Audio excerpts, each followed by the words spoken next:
Assalamualaikum warahmatullahi wabarakatuh. Kali ini saya akan meneruskan materi dari penjelasan saya di pertemuan kemarin tentang Secure Copy Protocol ya, SCP. Kali ini saya akan menjelaskan bagaimana penerapan perintah SSH ya pada Linux CentOS 7. Sebelumnya kita harus tahu dulu SSH itu apa ya, atau yang banyak dikenal Secure Shell ya. Jadi SSH ini adalah sebuah sintak ya, atau bisa dikatakan aplikasi yang di dalam Linux ya, umumnya ada di dalam Linux atau Unix, yang digunakan untuk peremotan server atau klien. Jadi dari jarak jauh kita bisa meremote sebuah server. Yang penting kita tahu IP-nya. Ya, jadi SSH ini bisa digunakan untuk meremote sebuah server dari jarak jauh. Nah, analoginya misalkan kalian sebagai administrator server ya, dalam sebuah gedung, servernya itu ada di lantai 10 misalkan. Nah, kalian ingin menambahkan sebuah script di dalam servernya.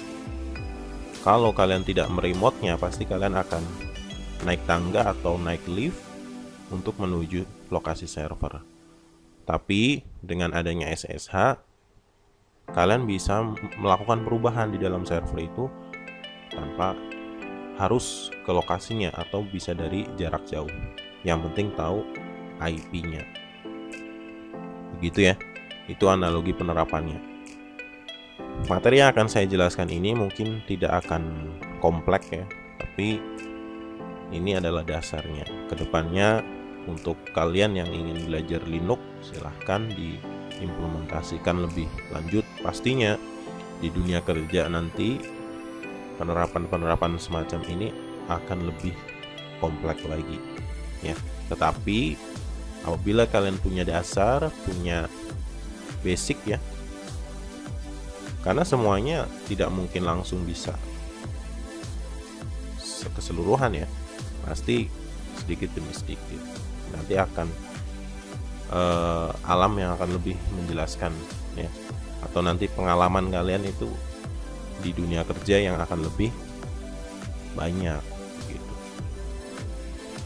Oke, untuk meremote sebuah klien atau server itu ada beberapa aplikasi yang bisa digunakan. Di antaranya ada Telnet, lalu ada Airlogin ya. Itu hampir sama dengan SSH. Jadi perbedaannya adalah aplikasi seperti Telnet dan Airlogin itu dalam proses pengiriman datanya tidak terenkripsi. Jadi masih data yang sama dalam proses jaringan itu. Jadi kalau misalkan diretas atau dihack, itu dipotong di dalam sebuah jaringan itu, maka akan terlihat datanya. Tapi dengan SSH ini, setiap data yang dikirim itu terenkripsi. Ini analoginya nih ya, jadi terenkripsi dalam sebuah jaringan itu. Kalaupun diretas, maka hacker itu akan kesulitan karena datanya terenkripsi. Nah, enkripsinya ini ada macam-macam, ada AES ya, dan sebagainya ya. Jadi dari tingkat keamanannya lebih bagus menggunakan SSH dibanding Telnet atau Airlogin ya. Ini adalah penjelasan sedikit tentang perbedaan Telnet, Airlogin maupun SSH.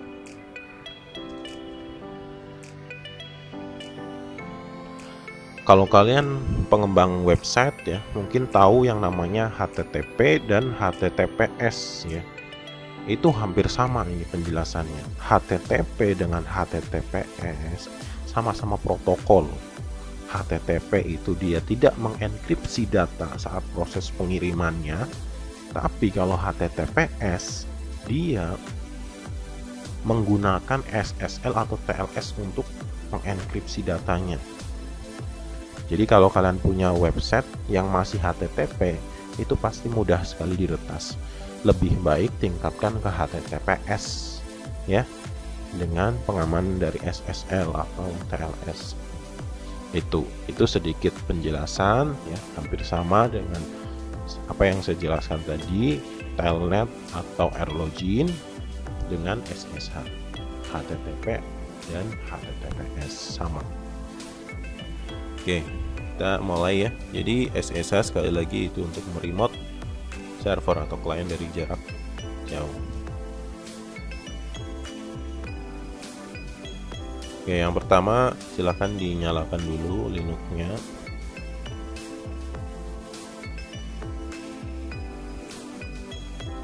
Gunakan dua Linux seperti ini. Seperti biasa, jadi kita akan ambil beberapa contoh ya dalam penerapan ini.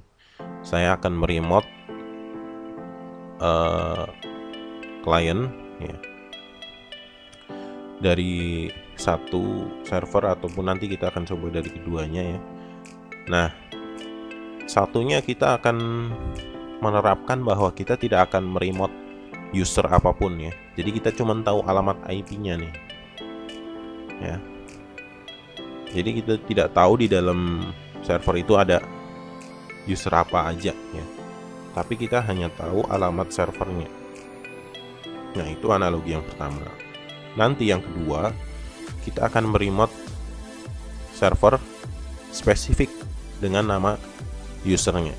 Jadi misalkan di dalam user itu ada nama user Ade Suryadi. Nah, kita akan remote itu, hanya itu ya. Itu analogi yang kedua. Yang ketiga, kita akan meremote dengan perintah langsung spesifik. Jadi meremote dan melakukan perintah. Misalkan kita langsung mau nambahin folder nih, jadi kita langsung nambahin, tidak meremote lagi gitu. Jadi setelah perintah itu selesai, maka kita keluar dari remotean itu ya. Itu yang akan kita coba hari ini ya. Oke, kita akan coba kasus yang pertama dulu ya. Kita hanya tahu alamat IP klien atau servernya. Pastikan dulu kedua Linux-nya ini sudah terkoneksi ya. Caranya kita cek dulu IP-nya ya. Sebelumnya kita login dulu. Yang pertama kita login dulu dengan user root.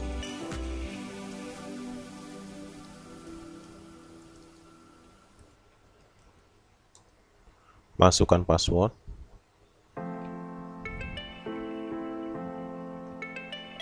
Oke. Kliennya juga login pakai root. Passwordnya masukkan.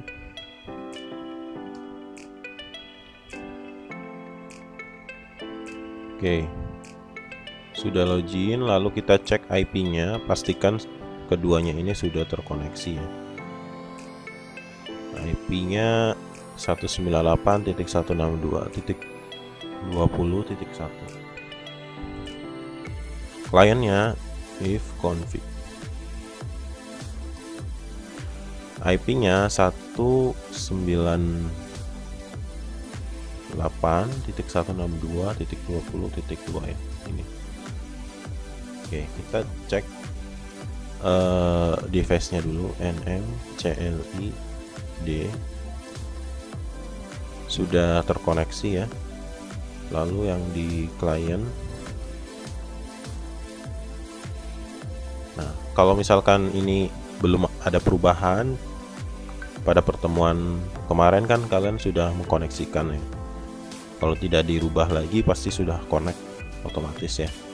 Lalu kita cek ya ping ke klien ya, 198.162.20.1. Oke, ini tandanya sudah terkoneksi ya. Jadi sudah terkoneksi. Lalu kita akan coba terapkan SSH-nya.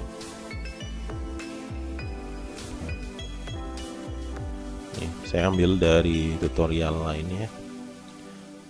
Jadi kalau kita hanya tahu alamat IP-nya ya atau domainnya, kita bisa menggunakan perintah SSH spasi servernya ya. Jadi kalau diterapkan di sini,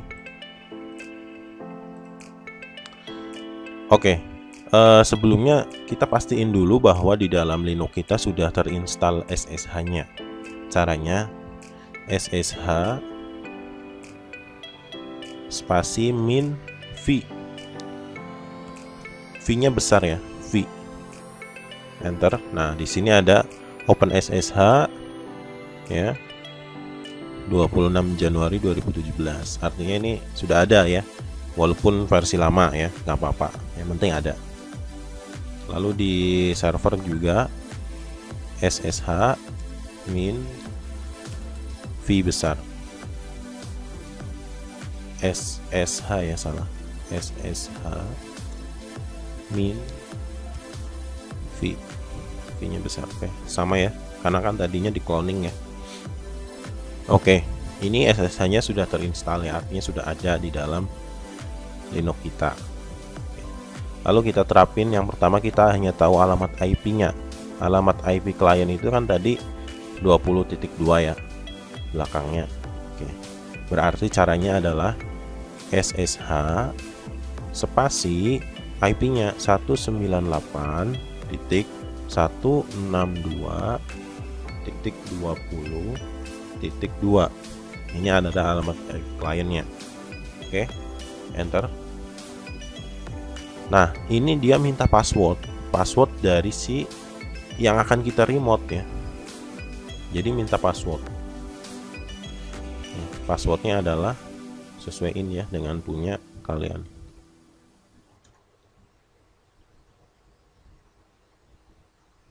Ditunggu ya, ini tergantung ya. Kadang agak lama, kadang bisa cepat. Dia mencoba mengkoneksikan.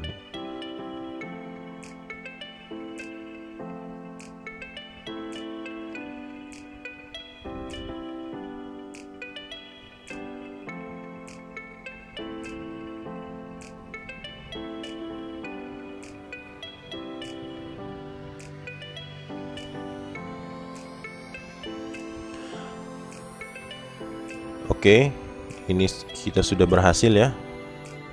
Nah, ini kita sudah meremote klien nih, walaupun usernya sama-sama root.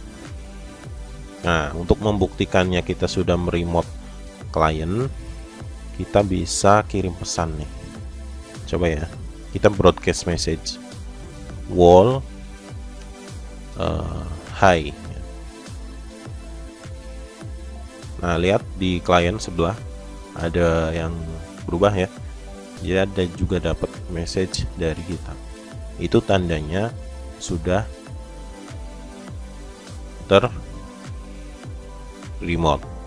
Nah, kita bisa buktikan lagi. Kita coba ls ya di sini. ls. Nah, ini isi foldernya adalah Anaconda, folder SSH, terus paket tar ya, pemaketan ya. Coba kita cek di klien. Kita ls. Lihat, sama ya. Padahal tadi awalnya beda. Kalian bisa pastikan. Jadi kita sudah meremote ya. Jadi server sudah meremote klien. Ini yang tampil di server ini adalah tampilan yang ada di klien. Misalkan kita bikin folder ya. MK di sini. Di server ya kita bikinnya. mkdir contoh misalkan ya, enter. Oke, kita cek ls, ada ya folder contoh. Kita cek di klien ls, lihat ada folder contoh. Nah, itu adalah cara meremote klien. Kalian bisa dicoba dari server ke klien atau klien ke server ya. Cara yang pertama yaitu kita hanya tahu alamat IP-nya. Otomatis itu akan meremote root ya kalau kita tidak tahu alamat usernya. Oke. Nah, caranya seperti itu. Jadi ini sudah bisa remote, bisa melakukan perubahan apa aja untuk memperbaharui file-file atau kita mau menambahkan di dalam klien. Oke. Untuk close koneksinya kita bisa tekan Ctrl D ya. Oh, salah. Saya tekan Ctrl D di servernya juga ya. Logout ya. Coba kita ls. Lihat ya, beda ya. Nah, ini ada folder asli kita nih. ABC folder 2 tar. Kalau tadi kan ada contoh juga. Nah, ini kita sudah balik lagi ke root yang kita. Nah, sekarang kita akan remote specific folder SF specific user ya. Nah, berarti kita login dulu di localhost yang sebelah sini ya. Yang user kita pakai user biasa. Saya pakai user Ade Suryadi. Passwordnya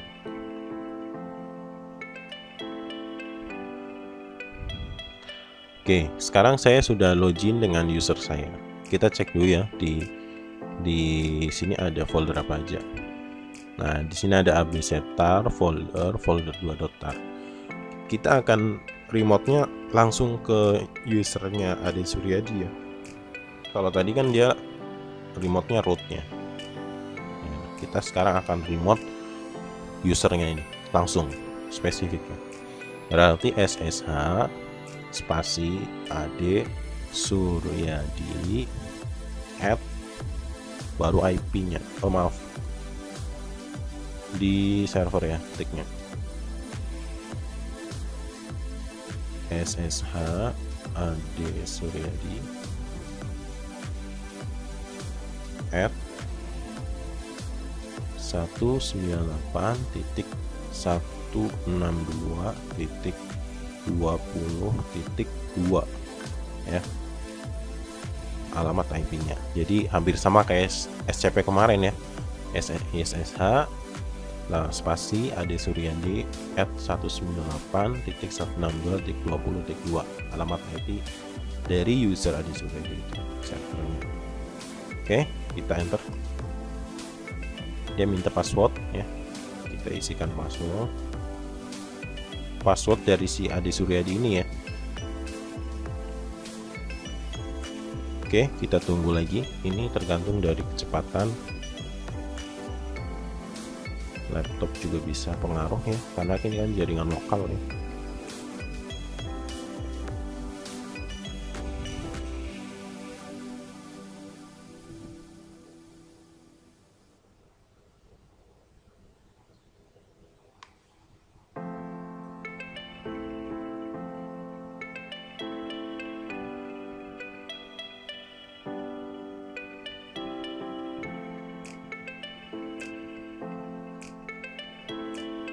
Oke, ini kita sudah berhasil meremote. Lihat, langsung berubah di sini. Ya, usernya adalah Ade Suryadi. Tadi kan root ya, sekarang berubah. Nah, kalau seperti ini kita tampil perbedaan ya, bahwa remote-nya ini sangat terlihat ya, bahwa kita sudah masuk di dalam usernya Ade Suryadi. Kita coba ls. Lihat foldernya. abc.tar folder tar ya. Lihat, ini file asli kita tadi ya. Nah, ini file yang Ade Suryadi. Kita sudah masuk ke dalam user Ade Suryadi ya di klien. Seperti itu caranya untuk meremote specific user ya. Jadi tinggal ditambahkan nama usernya, lalu add, lalu IP-nya ya. Itu adalah kasus yang kedua ya. Jadi satu yang tadi kita cuman punya alamat IP saja, yang kedua kita punya alamat IP dan nama usernya ya. Nah, ini di sini kita bisa nambahin folder atau file ya. Tinggal tambahin aja mkdir spasi misal contoh ya. Ini kan belum ada file contoh ya, folder contoh. Oke, lalu ls Lihat ya, coba kita ls di client, sudah ada folder contohnya ya. Kita bisa broadcast message wall ya, lihat. Nah, ini kita sudah berhasil meremote client user Ade Suryadi ya. Itu caranya kasus yang kedua. Nah, kita akan coba cara yang ketiga. Sebelumnya kita close koneksi dulu ya, Ctrl D, close koneksi, balik lagi ke root ya, balik lagi ke root. Tadi Ade Suryadi, sekarang udah root lagi. Oke. Nah, sekarang kita akan coba lebih detail lagi ya, lebih detail. Cara yang ketiga adalah kita akan menambahkan perintah ya, di dalam sebuah SSH itu. Misalkan seperti ini, kita akan membuat sebuah folder ya. Misalkan foldernya adalah SSH Linux ya. Nah, kita akan tambahkan itu. Tapi kita tidak meremote-nya seperti tadi ya, meremote ke usernya enggak, tapi kita hanya mengkoneksikannya lalu menambahkan folder lalu keluar lagi, enggak meremote gitu. Yaitu yang ketiga. Nah, kita akan coba ini. Caranya SSH ya, SSH lalu usernya Ade Suryadi ya, 198.162.20.2 lalu spasi. Nah, ini perintahnya bebas. Misalkan kita mau nambahin kan tadi ya, mkdir SSH Linux ya, ini folder. Jadi kita akan menambahkan folder SSH Linux. Oke, enter. Nah, ini minta password lagi. Kita tunggu, ini mungkin beberapa detik ya.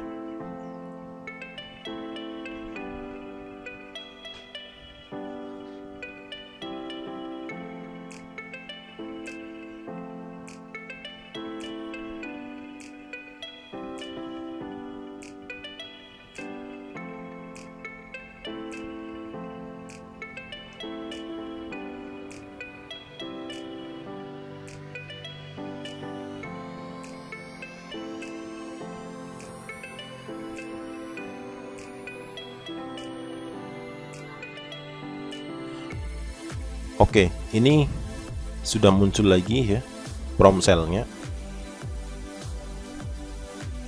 Nih ya, artinya kalau nggak ada error kemungkinan berhasil ya.